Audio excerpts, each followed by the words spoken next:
Hello everyone. तो आज हम लोग डिस्कस करेंगे बहुत ही अनप्रेडिक्टेबल एग्ज़ाम और एक बहुत इंपॉर्टेंट टॉपिक के बारे में जिसका नाम है नीट। तो अगर आप एक पेरेंट्स हो या फिर एक स्टूडेंट हो या फिर एक टीचर हो, आपके लिए एक वीडियो बहुत ही ज़्यादा इंपॉर्टेंट रहने वाला है, क्योंकि हम नीट के हर एक पहलू के बारे में डिस्कस करने वाले हैं बिना किसी फ़िल्टर के। सबसे पहले हम डिस्कस करेंगे नीट 2024 की कंट्रोवर्सी के बारे में। दूसरा हम डिस्कस करेंगे 2025 के पेपर के डिफ़िकल्टी लेवल के बारे में। तीसरा, कैसे एटेक कंपनीज ड्रॉपर स्टूडेंट्स को इन्फ्लुएंस कर रही है, प्रमोट कर रही है ड्रॉप लेने को और अपने पर्सनल यूज़ के लिए, ऑब्वियसली क्योंकि उनके कई सारे ड्रॉपर जो बड़े बड़े बैचेस होते हैं वो चलते रहें, वो पैसा कमाते रहें। तो ऐसे कई सारे टॉक्सिक मार्केटिंग वगैरह जैसी चीज़ें हो रही है एटेक इंडस्ट्री में और ऑफलाइन इंडस्ट्री में भी। और चौथा, जो कि सबसे ज़्यादा इम्पोर्टेंट है, क्या इन सब के बावजूद आपको ड्रॉप लेना चाहिए? क्या ये 3-4 फैक्टर और सबसे मेनली तुम्हारा पर्सनल फैक्टर, सब कुछ एक बार इवैल्यूएट करके सोचना होगा कि क्या तुम्हें ड्रॉप लेना चाहिए? तो ये सब टॉपिक्स के बारे में हम डिस्कस करने वाले हैं आज की इस वीडियो में। तो चलिए स्टार्ट करते हैं। तो सबसे पहले स्टार्ट करते हैं नीट 2024 के बारे में। देखो, नीट 2024 का एग्ज़ाम 5 मई 2024 को हुआ था और इसका रिजल्ट अनाउंस हुआ था 4 जून 2024 को। नीट 2024 का जो पेपर था वो इजी टू मॉडरेट पेपर था और नीट 2024 के दौरान सिलेबस रिड्यूस भी हुआ था। तो इस वजह से पेपर जो है काफ़ी इजी टू मॉडरेट के रेंज में हम रख सकते हैं। और करीब 24 लाख स्टूडेंट थे यहाँ पे। और जो नीट 2024 का जब रिजल्ट आया 4 जून 2024 को, इस दिन इलेक्शंस के रिजल्ट अनाउंस होने थे और इलेक्शंस के रिजल्ट डोमिनेंट हो जाएं नीट के रिजल्ट पे, इसलिए एनटीए ने ये डेट चुना। ऐसा एलिगेशन लगाया जाता है। उस वक्त सोशल मीडिया पे ऐसा एलिगेशन लगाया गया था। तो देखिए, नीट 2024 का रिजल्ट अनाउंस हुआ 4 जून 2024 को, पर रिजल्ट में इतनी ज़्यादा इरेगुलरिटीज़ थी कि ये एलिगेशंस कई हद तक सही लगने लगे। रिजल्ट में इतनी ज़्यादा इरेगुलरिटीज़ थी, जैसे एक एग्जांपल देता हूँ मैं। अगर किसी का मार्क्स 597 आता था नीट 2023 में अगर किसी का मार्क्स आया 597, तो उसकी रैंक रहती थी करीब 28 से 30 हज़ार के आसपास। और नीट 2024 में किसी का मार्क्स अगर 597 आ रहा है तो उसकी रैंक थी करीब 82,000 के आसपास थी। 82,000 रैंक, 82,000 के आसपास रैंक थी। तो मार्क्स सेम, पर रैंक का इतना बड़ा गैप आया कि वो बच्चे का सिलेक्शन नहीं होगा गवर्नमेंट मेडिकल कॉलेज में एमबीबीएस सीट का। अगर मैं स्पेसिफिकली महाराष्ट्र स्टेट का अगर देखूं, तो महाराष्ट्र स्टेट में जो है 40,000 रैंक के अंदर जनरली सिलेक्शन हो जाता है जनरल कैटेगरी का किसी भी गवर्नमेंट मेडिकल कॉलेज एमबीबीएस जो सीट होती है उसमें। पर अगर किसी बच्चे का मार्क्स 597 है तो उसका पिछली नीट 2023 में सिलेक्शन हो जाता, लेकिन 2024 में उसका सिलेक्शन नहीं हुआ। तो प्रॉब्लम इतना बड़ा मार्क्स रैंक के गैप का आया।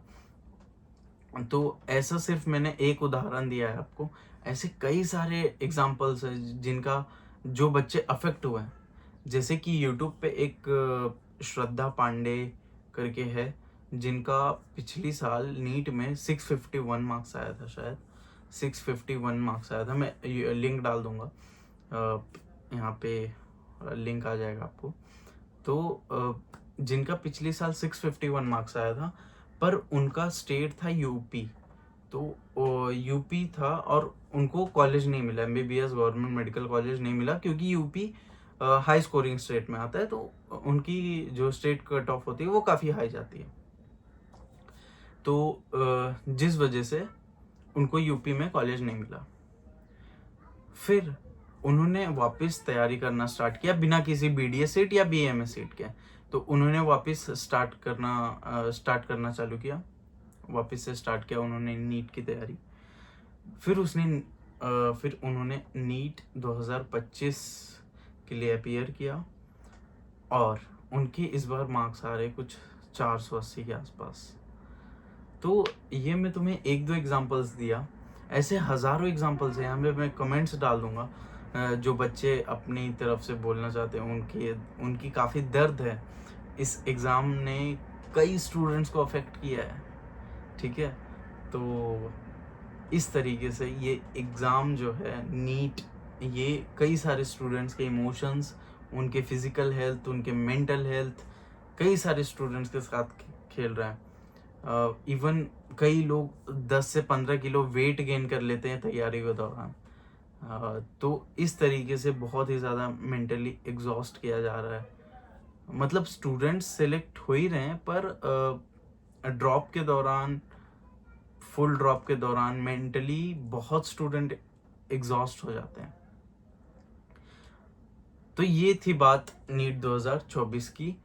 इसमें बहुत सी कंट्रोवर्सीज हुई। यहाँ पे पेपर लीक के सामने आया, पटना में, गोधरा में और झज्जर के सेंटर में, ऐसे कई जगह पेपर लीक के केसेस सामने आए। सुप्रीम कोर्ट का बवाल हुआ। एटेक के टीचर्स बहुत ज़्यादा सपोर्ट किए स्टूडेंट्स को। इवन MR सर करके, एक मनीष राज करके, एक फिज़िक्स के बहुत बड़े टीचर है एटेक के, उन्होंने ये तक बोला कि अगर कुछ डिसीजन नहीं आता है, तो कुछ अच्छा डिसीजन नहीं आता है, तो मैं नीट फिज़िक्स पढ़ाना छोड़ दूंगा। तो हालांकि वो अब भी पढ़ा रहे हैं, जो कि ऑब्वियसली स्टूडेंट्स के फ़ायदे के लिए।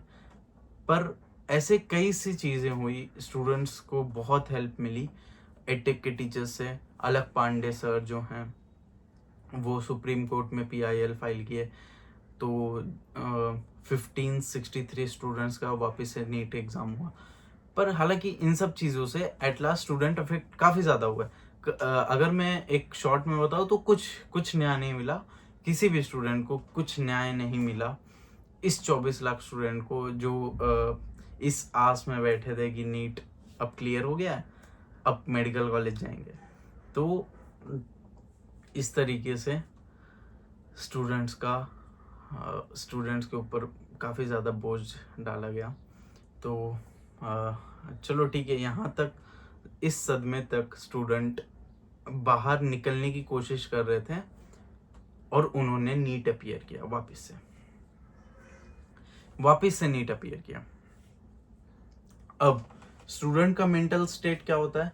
स्टूडेंट का मेंटल स्टेट यही होता है कि वापस से सेम लेवल पे तैयारी करेंगे। अब क्यों सेम लेवल पे ना किया जाए? अगर देखो, नीट 2025 का पेपर टफ आया है, ये सबको ही पता है। नीट 2025 का पेपर टफ आया है, ये सबको ही पता है। अब स्टूडेंट की इसमें क्या गलती क्या है? आप बोलोगे कि टफ आना paper is not like, obviously it's a good thing for NEET, क्योंकि आजकल जैसा रैंक का इन्फ्लेशन हो रहा है, टफ पेपर आना काफ़ी जायज़ है, आना चाहिए। पर अगर मैं एक चीज़ बोलूं कि अगर हमें पहले से बता दिया जाता कि नीट 2025 का पेपर टफ आने वाला है, तो स्टूडेंट उस लेवल पे तैयारी करता। अब आप बोलोगे कि सर पहले से कैसे बताया जाएगा कि ये पेपर है, मतलब कोई ऐसा कोई बोल थोड़ी देगा, स्कूल का पेपर नहीं है, राइट?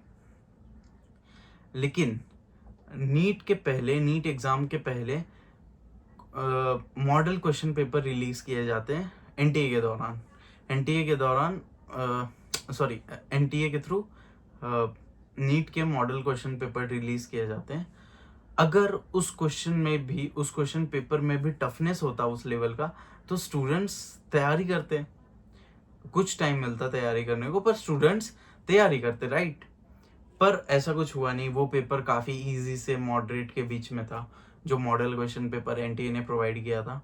तो ऐसे बहुत से स्टूडेंट्स हैं जो कि इस नीट 2025 से बहुत अफेक्ट हुए। जो स्टूडेंट्स 2024 में जिनको कॉलेज नहीं मिला 651 मार्क्स पे, वो इस बार 470 ला रहे, अब उनको भी कुछ नहीं मिलेगा। आप ये सोच के देखो कि स्टूडेंट्स के मन में क्या गुजरता होगा। अब जिन्होंने कॉलेज ले लिया, जो सिलेक्ट हो गए, वो बहुत अच्छी बात है, और जो मेहनत कर रहे हैं वो उनको भी कॉलेज मिलना चाहिए, बहुत अच्छी बात है। अब आगे नीट का पेपर टफ भी आना चाहिए और स्टूडेंट्स को उस लेवल की तैयारी भी करनी चाहिए, बहुत अच्छी बात है ये सब कुछ। पर उनका क्या, जो स्टूडेंट्स अफेक्ट हुए, स्टूडेंट्स मेंटली टॉर्चर किए गए, लिटरली टॉर्चर किए गए। देखो मैं ये नहीं बोल रहा हूँ कि एनडीए को अभी इसमें कुछ इन्वॉल्व होना चाहिए, ऑब्वियसली एनडीए स्टूडेंट्स का तो नहीं सोचता, पर ये जो भी कुछ हो रहा है, एक बहुत ही अनप्रिडिक्टेबल एग्जाम बना दिया गया है नीट को। बस मैं ये आपको समझाने की कोशिश कर रहा हूँ कि अगर किसी स्टूडेंट से आप बात करोगे, किसी ड्रॉपर से आप बात करोगे जो कि नीट 2024 दिया, 2025 दिया, तो वो ड्रॉपर आपको सिर्फ एक बात बताएगा कि नीट का एग्जाम बहुत अनप्रिडिक्टेबल हो गया है। कभी रैंक में इन्फ्लेशन आ जा रहा है, कभी पेपर टफ आ जा रहा है।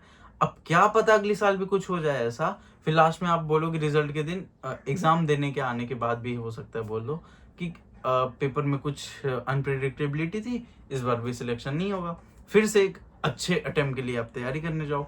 तो देखो एनटीए बहुत ज़्यादा अनप्रिडिक्टेबल होते जा रहा है, स्पेसिफिकली नीट के सेक्शन में।